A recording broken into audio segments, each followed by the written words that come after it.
Good day and welcome back to another Honkai Star Rail video. In this video we're going to be taking a look at light cones and covering everything you need to know about light cones and basically how you can get them and how you should choose them for your units. So let's cover the basics. Light cones have two parts to them. You have the stat portion of a light cone, which is always the major stats, HP, attack, and defense. And then you have the passive effect of the light cone or the light cone ability.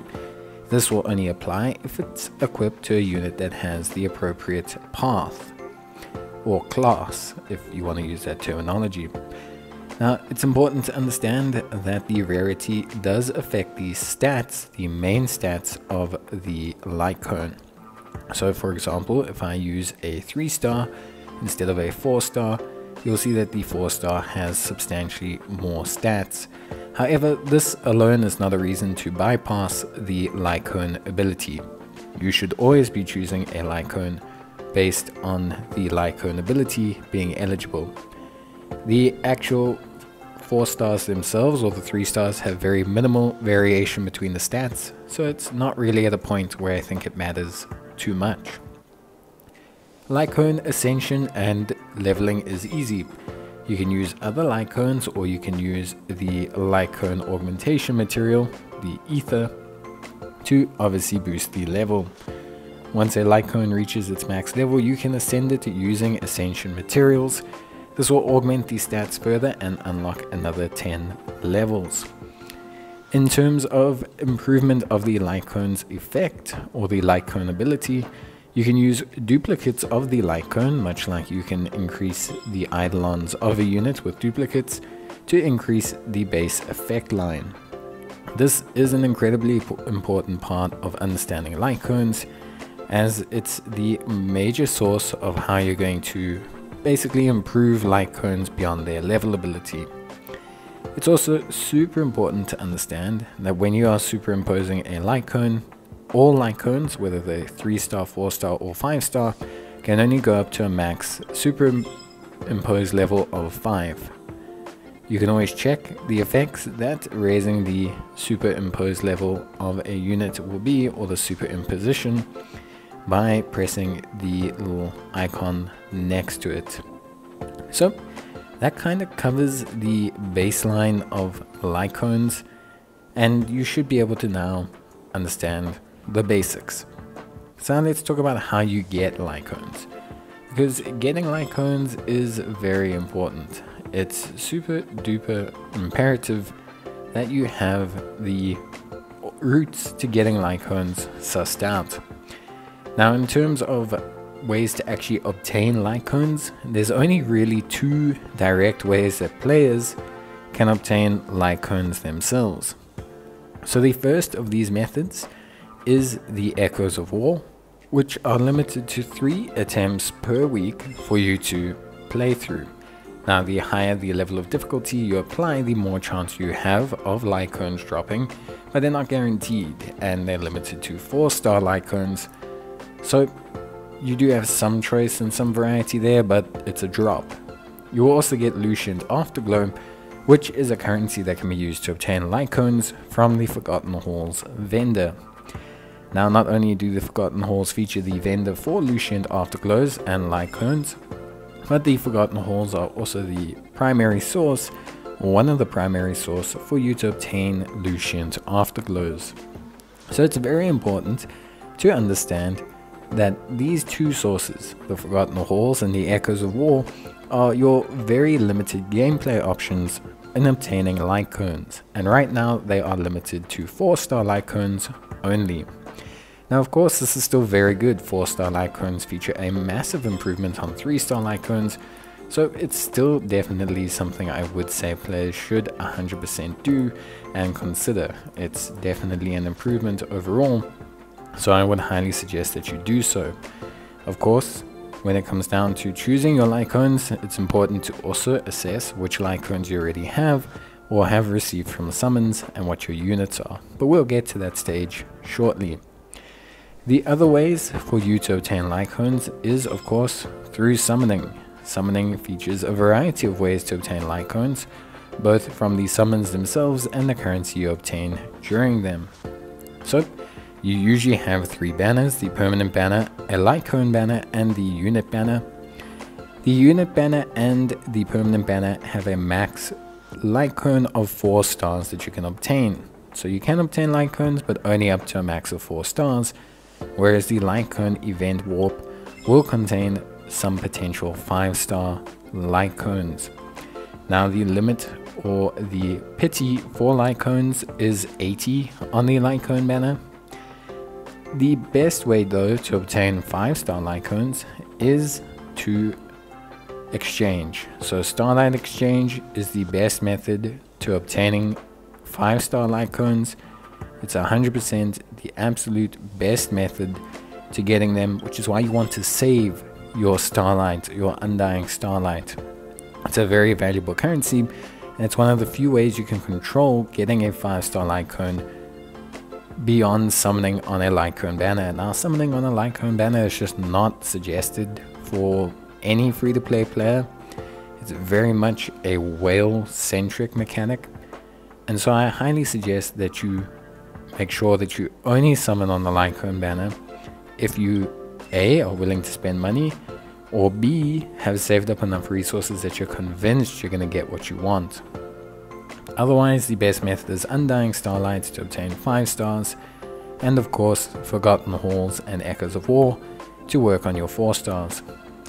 Now, how do you choose light cones? Because this is something that's super important and obviously will dramatically affect how well your units do. So we understand that light cones all give the same base stats: HP, attack, and defense. So this is not the primary reason to select a light cone. Of course, 4 stars give more stats than 3 stars, but this is not a huge train smash. When you are selecting a light cone, the primary thing that you want to consider is that the light cone ability falls within your class or within your path. This is the first parameter to determine whether you switch to a light cone. If you only have a 3-star preservation light cone and you have a 5-star destruction light cone, you don't want to place the 5-star destruction light cone on your preservation units. It's just not something you want to do. The second important factor to determine is the meshing of the light cone ability with your unit's ability, and this is probably the most important factor outside of having the correct path. For example, March's shield that she generates is based on her overall defense. This means that the light cone that I have, which increases my defense by a max of 32%, along with another 32% below 50% health, is incredibly useful. If I scan and look at my other light cones that I currently hold for preservation, none of them give as big a sizable defense boost for this character. Now obviously there's other factors to consider like team makeup and build, but the meshing of the light cone ability with your unit's abilities is the utmost importance. For example, an 8% damage buff is great, but I'd be losing 32% defense, which would be dramatically affecting the amount of shields that March can output. Her shields would drop quite considerably. Secondly as well, I could sacrifice a bit of defense for this dot that occurs from a new round of shuffling, and this would be a trade-off I could consider if my DPS is low. Right now I don't seem to have a DPS problem, so for me, considering the fact that I don't have any healers, the preservation of March's shield is the priority effect. Now of course, just looking at the raw defense buff compared to a 4 stars raw defense buff is not the whole consideration. Percentage buffs are worth a lot less than overall buffs, so take it with a pinch of salt, but it's a good metric to use. Understanding how the light cone's augmentation works in line with your units is going to be very important. It's also important to understand how the unit plays. If we look at Seal, for example, her having buff effects upon destruction of an enemy is pretty good, but obviously in boss fights, where her being a single target is high priority, it's better off for us to have a flat buff that occurs throughout the duration of the fight. Very similarly, if we're in for a long fight, switching from something that gives us a 3-turn crit rate improvement to something that's a bit more long lasting is probably for the best. It's considering which fights you're also in that will determine the builds. You could have a variety of light cones that you can switch in and out with depending on the fights. Are you doing Echoes of War, or are you busy taking on stagnant shadows where there's boss fights? Then you want to consider more single target orientated or long form kind of boosts. Whereas maybe you want to look at others if you're taking on simulated universe. So it is always the #1 important factor in understanding whether to equip a light cone. Just replacing a 3-star for a 4-star is pointless. A great example is if we look at Clara, who is a destruction based unit. Clara is a unit that has 3 moves. Her skill damages the enemy, her base attack damages the enemy, and her counter damages the enemy. Her ultimate skill does not damage the enemy. Now for destruction units, there is a light cone that will increase the amount of damage depending on how many enemies you hit, or depending on if you hit an enemy with your basic skill and ultimate ability.